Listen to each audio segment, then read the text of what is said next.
Did you know that an estimated 70% of adults in the US have experienced some type of traumatic event at least once in their lives? Hey, I'm Dr. Dave, and on today's Thrive in 5, I'll share 8 words that may be helpful in your life journey of resilience and flourishing.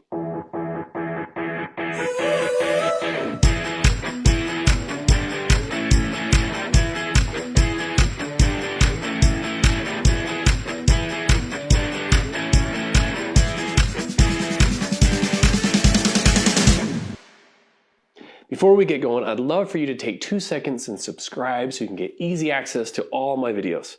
So let's jump right in.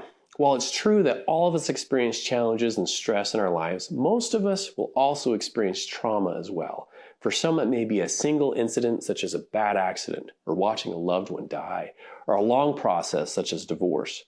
For others, the trauma may be repeated and prolonged, such as domestic violence or abuse or severe chronic illness. These are all difficult situations, and my heart aches for those who are suffering or have suffered in traumatic ways. So I'm here to share some research tips that can help boost resilience.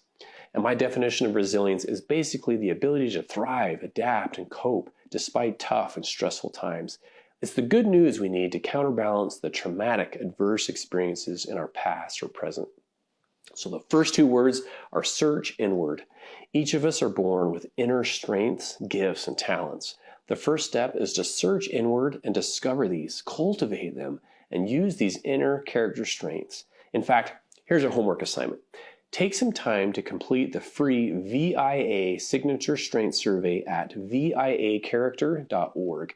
This assessment will crank out your top 5 signature strengths. So print them out, write them down, or jot them in your phone because these are the building blocks that can help you through tough times. The second part of Search Inward is about cultivating flow. Flow happens when we immerse ourselves in an activity that consumes us. We sometimes even lose track of time. We give it our entire attention, and it often stretches us a bit, using our strengths and skills in something productive and worthwhile. Athletes refer to this flow state as being in the zone. This could include anything from reading a book to cooking, cleaning, doing a puzzle, building something, or playing an instrument. Time seems to just fly by, and we don't realize it because we're so wrapped up in what we're doing. So find time for flow. The second 2 words are turn outward. While searching inward is all about you and your strengths, turning outward is never about you. Stress and trauma tend to do the opposite and turn us inward. So turning outward is really about using your strengths, talents, and time to turn outward. Think about others and do good for others, both within and outside your household. It's about making time to be kind.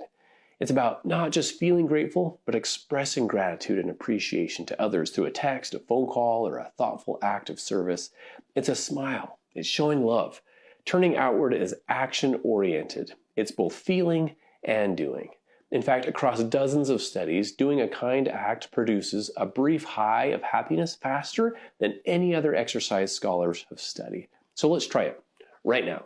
Take 30 seconds right now and ask yourself, who needs a text of love or appreciation from me right now? Now, a name or a face will come into your mind. Act on it. Send them a text right now. This is turning outward. Go ahead and pause this and send the text and then pay attention to what happens inside. That good feeling is what scholars call elevation. It feels good to do good.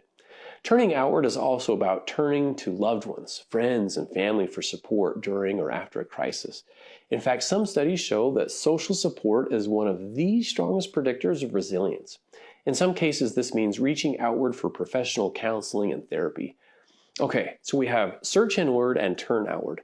Now the third set of 2 words is look upward. Stress and challenges tend to bring us down, both physically and emotionally. I see people who have had messy lives and their faces point downward. So looking upward is about increasing our positivity, holding on to hope, and finding meaning and purpose through trials and trauma. It's asking, what can I learn from this? How can I be stronger because of this? And how can I be better because of this? Another big part of looking upward is relying on our religious faith or spirituality. Countless studies across numerous cultures have shown that spirituality and looking upward to a higher power helps bring meaning, but it also brings peace and comfort. The final two words are press forward. Trauma and trials can certainly slow us down and even stop us in our life journeys. Pressing forward is about refusing to give up or giving in. It's about being persistent and patient through adversity.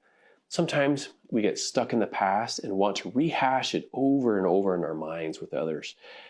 And talking with others about the past can be helpful, but being held hostage there is not healthy. In other words, it's okay to occasionally glance in the rear view mirror of life, but don't stare. Otherwise, you'll miss what's right in front of you.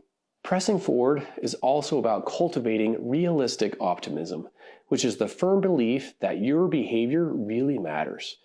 What you do makes a difference. You may not have had control about what happened to you in the past, but you can press forward and help shape the future. So there you have it, 8 words for raising resilience. Search inward, turn outward, look upward, and press forward. I also want to recommend a great book that you or loved ones may find helpful. It's called The Upward Spiral by Alex Korb, and it's one of my all-time favorite books about this area. So that's it. That's been another Dr. Dave's Thrive in 5. I hope you enjoyed it. For more information, visit relationships.usu.edu.